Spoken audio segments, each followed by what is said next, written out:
What if Captain America had looked completely different in his first movie? Today, we're breaking down the unused concept art from Captain America, the First Avenger. From bold alternate suits to unusual designs for Red Skull, these artworks reveal a whole other version of Steve Rogers that never made it to the screen. Let's jump right into it.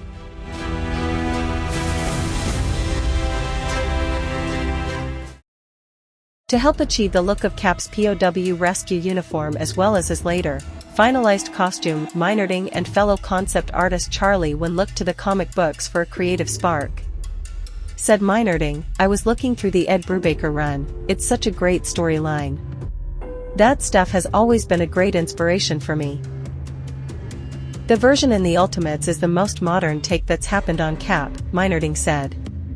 "Looking at what Brian Hitch did was a big source of inspiration, and I've always loved the Kevin Maguire adventures of Captain America books. We definitely took the idea of Cap's cowl being a helmet with a chin strap, and incorporating webbing and gear, from the Ultimates." Said Meinerding, "I think one of the things I tried to bring to the design was some sense of realism. So to try to take something that on the page reads as really great, the iconic silhouette that Jack Kirby designed, and find a way to make that fit in our world, to try and make the material feel real. To try to change the stripes on his torso into straps that would hold down his shoulder armor and hold the weight of the shield when he wore it on his back. To find ways to work it in so it doesn't necessarily feel as costume-y as it possibly could. That was one of the more exciting challenges to me, trying to make him feel real." Said Meinerding, "Captain America's costume has an unabashedly extreme quality to it. It's red, white and blue, and proudly boasts stars and stripes. For those of us that love the character, that iconic, strong visual is part of what makes Cap so close to our hearts. We tried our hardest to keep that icon while allowing those not as familiar with the character to find him cool and appealing and not just shut down at the sight of such a powerfully poignant comic image. Relating his costume to a soldier's gear was a big step, and trying to use materials that would feel advanced for the 1940s was another part of that. The role of the all-American hero eventually went to Chris Evans, an actor capable of the range required in Captain America's transformation." Said Evans, "I went and met with Joe and Kevin and Steven, and they sat me down and gave a really good pitch of who this character was, and it's a pretty good story even independent of its superhero aspect. It's about a guy who has a lot of shortcomings and who still chooses to not become jaded or bitter about it. He's a good man, an honest man, a noble man, and as a result of those virtues, he's given a gift. He's able to balance this new life he has with the old set of morals. So the Schmidt you see in the beginning of the film looks a little bit like me," said Hugo Weaving, the actor charged with playing Captain America's nefarious foil. "My face is actually the mask that he wears, to get on in the world without having people in the world being horrified by the way he looks. The Red Skull is the premier villain in the Captain America history," Broussard said. "He, in a lot of ways, is Steve Rogers' opposite. He went through the same process that transformed Steve Rogers into super soldier known Captain America, but it went very wrong. He forced Dr. Erskine to put him through the procedure before it was ready. As a result, it left him disfigured, it left him scarred, but it did transform him into a super soldier, into a stronger than normal human being." For the classic villain's design, concept artist Ryan Meinerding kept coming back to the iconic look of the comic book version of the Red Skull. "We did a few versions, and it's pretty easy to go creepy with it because he could look burned, he could look scarred," Meinerding said. "I had done a version that at the time I was really excited about, and it was sort of very red with flecks of white to imply some skull, and it ended up feeling like a T-bone steak. So we definitely tried some different things and just ended up with the classic." Said concept artist Charlie Wen, "Since my first priority on the film was to come up with the look of Hydra, it made sense to begin with the most recognizable element, Red Skull.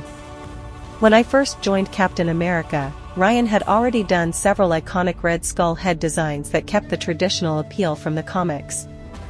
I wanted to show other possibilities for his head that we could explore, from the more alien to a deformed look. Both directions strayed a bit too far from the iconic Red Skull of the comics, so we eventually went back to the more traditional look of his head. Knowing full well the Red Skull could only be as threatening as the army he commanded, the filmmakers put a great deal of thought into creating the Hydra soldiers.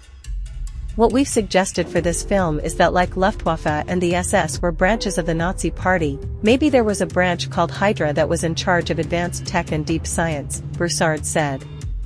The Hydra weapons were meant to be powered by the cosmic cube, so we went with the idea that each trooper had a cube battery pack on his back. The logic from there was that the only way to move that energy safely was to move it the rectilinear forms instead of cables. Only when the cube power reaches the gun does it become weaponized, and that's where we used cylindrical forms. And of course, the blue energy from the cube runs throughout all of the weapons. Said Richard Armitage, the actor who played Hydra agent Heinz Kruger. Well, Hydra is sort of the experimental weapons defense branch of the Nazi regime. So it's kind of top secret. I think most of the operatives will be working on a need-to-know basis.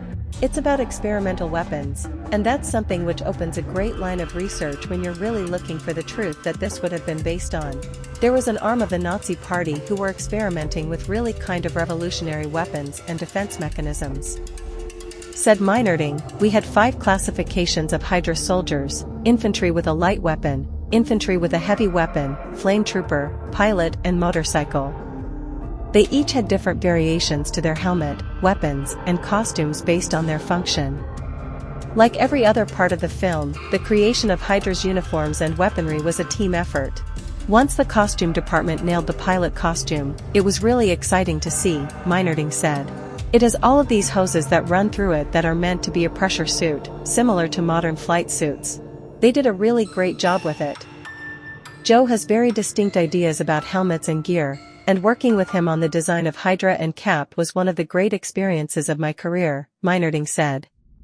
Knowing that the man that designed Boba Fett trusted me with the design of some of his characters was truly an honor. Because Hydra plays such a large role in the world of Marvel Comics, Meinerding and when wanted to be sure to pay tribute to the source material when appropriate. Said Meinerding, a lot of the initial design takes were just trying to figure out how to include the signature H from the comics. Once we realized we could use the cube tech to be part of those straps and harnesses, it came together a bit more. An important detail for the Hydra soldiers' overall look was their signature headgear. I enjoyed designing the Hydra helmets most, Wynn said. All the helmets began with a thin cowl, much akin to the German pilot headgear of World War II, but with a decidedly Hydra take. The goggles slid along 3 metal pipings for each eye and attached on the sides to a rotation ring around the ears. An inner cowl was visible with replaceable mouth/nose pieces, depending on the purpose. I designed this for the base pilot, while other infantry that needed more protection were fitted with heavier helmets over this pilot base. With each classification of Hydra soldier came new challenges for Meinerding and Wen. With the Flame Trooper, the design challenge was how to integrate the cube technology with a traditional flamethrower to make something that felt a little new, Meinerding said.